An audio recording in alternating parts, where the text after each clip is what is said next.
So some of the key concepts with quadratic functions, this idea that, and this is with any functions, that the graph, the function equation, and the table are all interconnected. And if we have some points on the table, we can often get an idea what this parabola is going to look like, and we can algebraically solve for the function equation. So one thing that is important to always remember is that, in the very useful tool, is that you can always substitute x and y pairs into the equation because they have to connect the three together. And we use this often with these quadratic problems because we're trying to solve for unknown parts, the coefficients a, b, c, or the graphing form a, p, q, or even the factor form, we have the a, m, and n. And we can substitute x and y points that are known to be able to solve algebraically for those unknown parts.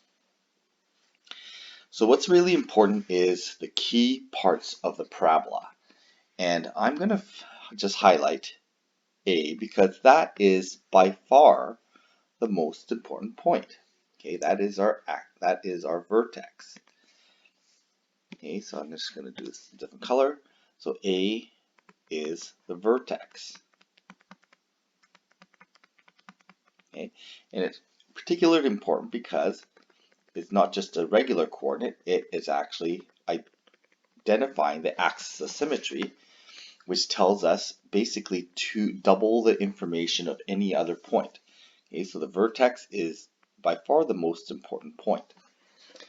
So B represents zeros, and the zeros are nice because they are symmetrical.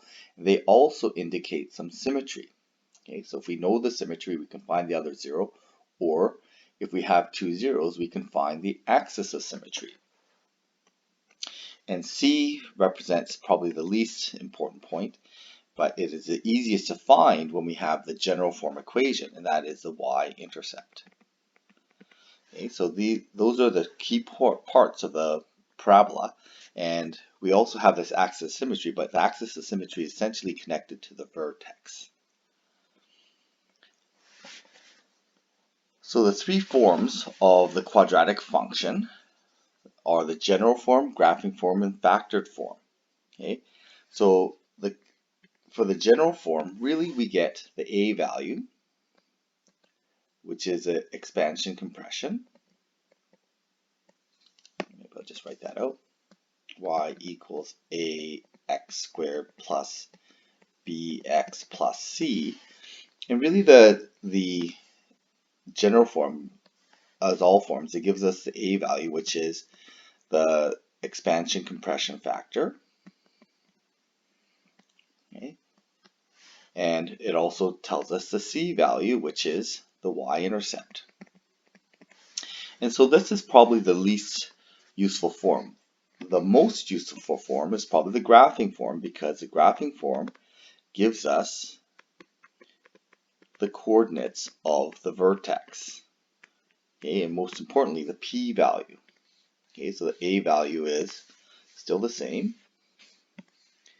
The a value, this is still our expansion and compression. Okay, but this represents the coordinates of the vertex.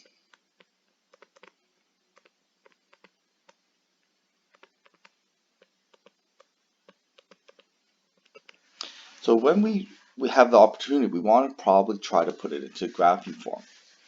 And finally, the factored form is very useful as well because, again, they all give us the a value, the expansion compression. Okay. But this gives us the roots. Okay, so these are the roots, or the zeros.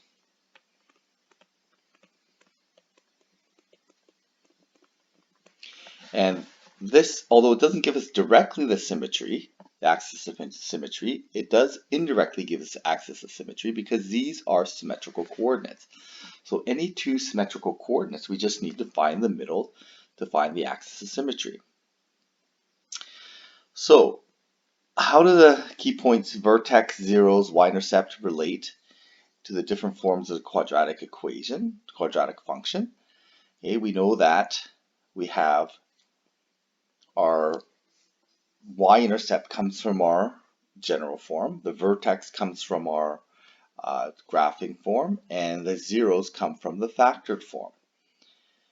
And so we also want to connect this idea that the functions, factors, and equations are connected, and they're essentially connected through the zeros, because in factored form, we can come up with the function, and we know some key parts of the function, in fact the zeros, and we end up with symmetrical points on the function. Later on, we're going to solve for a quadratic equation, solve for x, and the factors are where the zeros are on the function, okay, where the graph crosses the x-axis. Maybe I'll just sketch that here. Okay, it is through these 0 points that these three concepts end up being connected together.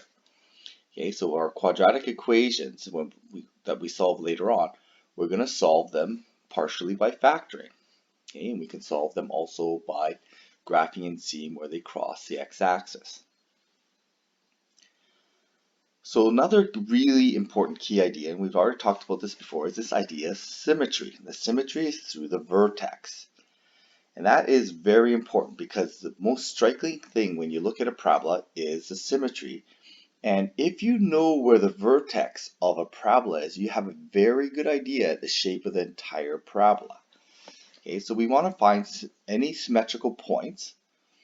Okay, so if we have the vertex, we can find any symmetrical point. So if I have the vertex and I have a coordinate here, I know the symmetrical point must lie equidistant from the center. Okay, it's going to be the same distance to the left as it is to the right because of the symmetry of the graph. And we can find the middle point, or we can find any of the exterior points using this formula. It's basically the formula to calculate average. x1 plus x2 divided by 2 gives us the center, which is P. Okay. So if we also have symmetrical points, for example, the zeros, if we have the two zeros, we can actually use this to find the center. So it works both ways. We can use the center to find symmetrical points, or we can use symmetrical points to find the vertex, or the axis of symmetry, and that's very important.